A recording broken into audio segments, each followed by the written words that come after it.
ઉદયપુરમાં લક્ષ્યરાજસિંહ મેવાડનો રાજ્યાભિષેક કરવામાં આવ્યો। મેવાડના ભૂતપૂર્વ રાજવી પરિવારના સભ્ય સ્વર્ગસ્થ અરવિંદસિંહ મેવાડના પુત્ર લક્ષ્યરાજસિંહ મેવાડનો ઉદયપુર સિટી પેલેસ ખાતે રાજ્યાભિષેક કરવામાં આવ્યો। આ રાજ્યાભિષેક માટે ભવ્ય ધાર્મિક વિધિઓ અને પરંપરાગત કાર્યક્રમોનું આયોજન કરવામાં આવ્યું હતું। આ પ્રસંગે મેવાડના રાજવી પરિવારના સભ્યો અને અનેક મહાનુભાવો હાજર રહ્યા હતા।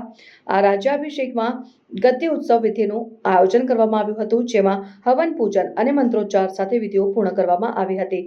લક્ષ્યરાજસિંહ મેવાડે પરંપરાગત શ્વેત વસ્ત્ર ધારણ કરીને આ વિધિઓમાં ભાગ લીધો હતો। આ પ્રસંગે તેમના પુત્ર હરિદ્રાજસિંહ મેવાડે સંતો પાસેથી આશીર્વાદ મેળવ્યા હતા અને ઉદયપુર સિટી પેલેસ ખાતે આ રાજ્યાભિષેક માટે વિશેષ પરંપરાગત વિધિઓનું આયોજન કરવામાં આવ્યું હતું, જેમાં ઘોડાની પૂજા, શ્રી એકલિંગનાથજીના દર્શન અને જગદીશ મંદિરની મુલાકાત શામેલ હતી। આ વિધિઓમાં રાજવી પરિવારના સભ્યો અને મહાનુભાવો સાથે અનેક શ્રદ્ધાળુઓએ ભાગ લીધો હતો।